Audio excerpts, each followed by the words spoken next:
संगमनेर मतदारसंघातल्या निवडणूक यादीमध्ये घोळ आहे। निवडणूक यादीतल्या घोळावरून आरोप प्रत्यारोप सुरू झालेत। बाळासाहेब थोरातांच्या आरोपांना राधाकृष्ण विखे पाटील यांनी उत्तर दिलंय।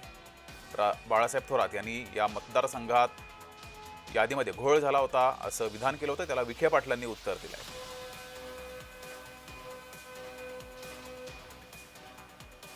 संगमेर मतदारसंघामध्ये 9,500 तालुका आणि संगमेर मतदारसंघात 9,500 दोष आम्ही दाखवून दिले। एका बाजूला तुम्ही असं सांगताय की आम्ही आदेश दिलेले आहेत, चुका दुरुस्त करणार आहोत, दुसऱ्या बाजूला म्हणतात की आम्हाला अधिकारच नाही।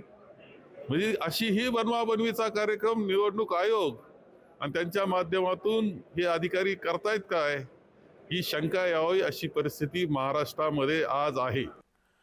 तर काँग्रेसचे नेते बाळासाहेब थोरात यांनी हा आरोप केल्यानंतर राधाकृष्ण विखे पाटलांनी त्यावर उत्तर दिलेले ते पाहूयात। बाळासाहेबांनी विचारलं पाहिजे ना, शेवटी त्या 40 वर्षाच्या मागे आमदार आहेत, त्यांनी काय वाढवले, मतदार वाढूनही पराभव झाला आणि त्याचं खापर आता वाढवलेल्या मतदार ते फोडतायत। मला वाटतं हे चोराच्या उलट्या मुंबई सगळ्या। बाळासाहेब थोरात यांना पराभूत करणारे आमदार अमोल खताळ यांनीही थोरातांवर पलटवार केलाय। सत्तेचा ताम्रपट घेऊन कोणी जन्माला आलेलं नाही, त्यामुळेच थोरातांचा पराभव झाला असल्याचं अमोल खताळ यांनी म्हटलंय। नाही, विधानसभेच्या निवडणुकीच्या वेळेसच आम्हाला वाईट अनुभव आले होते। या संगमनेरमध्ये असे कितीतरी बोगस मतदार नोंदल्या गेलेले आहेत, ते आज सुद्धा बघायला मिळतील।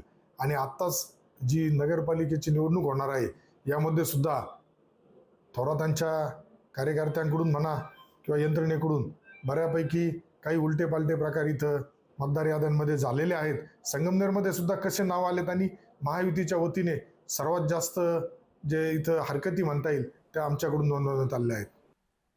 तर एकूणच स्थानिक निवडणुका तोंडावर आल्या आहेत आणि मतदार याद्यांमधील घोळ हा उघड झालाय। विरोधकांनी आरोप केलेले आहेत आणि विरोधकांनी ते फेटाळले सुद्धा आहेत। आता पुढे नेमकं काय घडणार याकडे सर्वांचं लक्ष असेल। विरोधकांचे आरोप हे सत्ताधाऱ्यांनी फेटाळलेले आहेत।